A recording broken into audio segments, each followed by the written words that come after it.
I'm not one of those people like, oh, I knew I was going to be an artist when I was 2, and I'm not like that. But for some reason, I keep making it, for better or worse. I don't know, some people would say for worse. My childhood was pretty idyllic, I think. Sometimes I think that sculpture is the closest thing you could get to childhood, again, you know? Because it's like you're just constantly playing, and I just can't believe more people don't do this.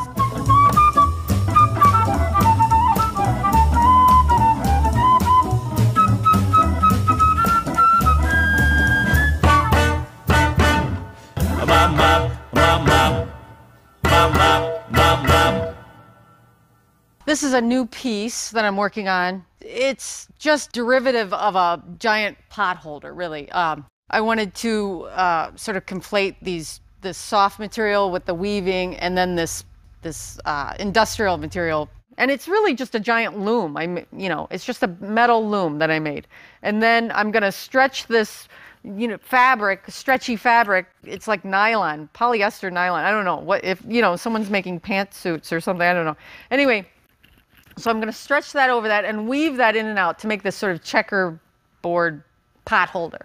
And then it's going to sit on top of this asphalt base. Once this is done and it glistens like that, and you put that next to fabric, you can't go, that's like just a sculpture in a kit.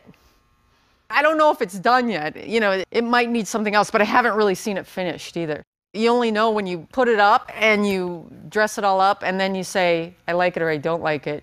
Or something registers, right? Something that has to resonate, I think.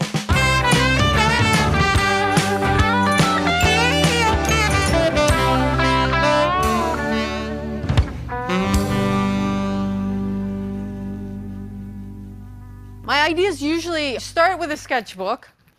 I just do drawings, right? And I either start with like a material or an idea. A lot of my work I think is sort of almost self-deprecating, and they're sort of like that little plastic one there is called Patsy, because I feel so sorry for it, it's just like this little, I feel sorry for all of them, actually. They're sort of making fun of themselves, and I think they are self-conscious in a way.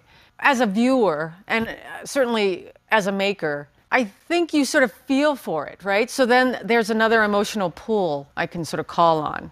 You almost want to laugh at these things I make, but you also want to wince a little bit, and I think you feel for them. I think you really personalize these things. So anytime you could sort of pull on those heartstrings, there's resonance with the viewer.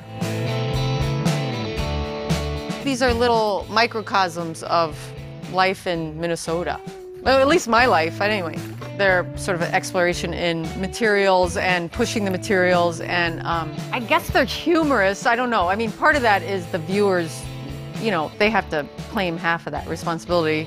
I think they're real physical, but I also think that these are specifically mine and sort of encompass my experiences, and then they're a byproduct. You put that all together, roll it in a meatball, and this is what you get,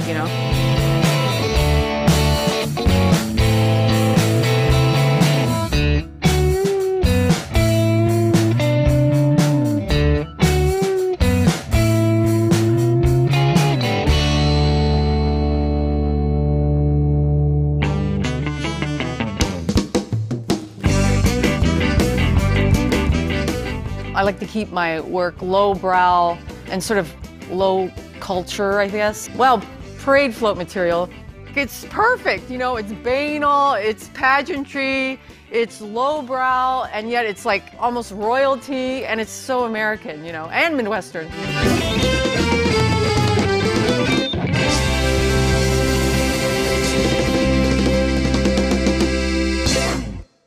Well, I use my welder a lot. Lately I've been sewing, I melt plastic. I use a lot of drills, I do woodwork, and I like painting too, but I'm not very good at painting.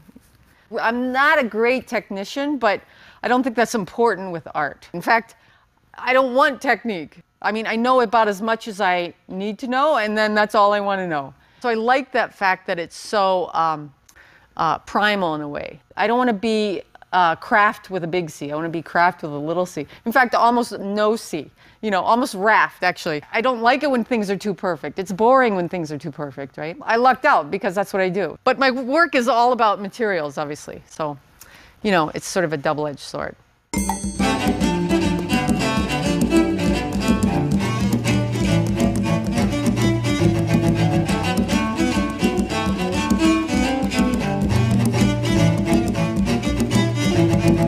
I like a lot of things about sculpture. I like the fact that it's real, right? So it's not this illusion of something, but you're actually making something. I like that a lot. And there's something about an object to me that encompasses, like, I mean, when you see a good one, it's like magic, right? And I like building. I do like building. I like using my hands. I like tinkering. And I feel sort of like a, you know, a nutty professor in your lab, right?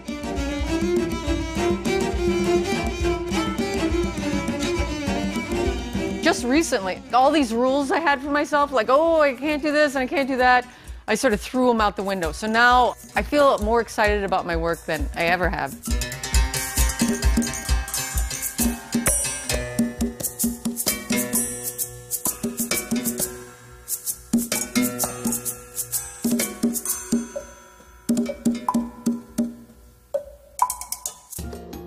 Minnesota Original is made possible by the State Arts and Cultural Heritage Fund and the citizens of Minnesota.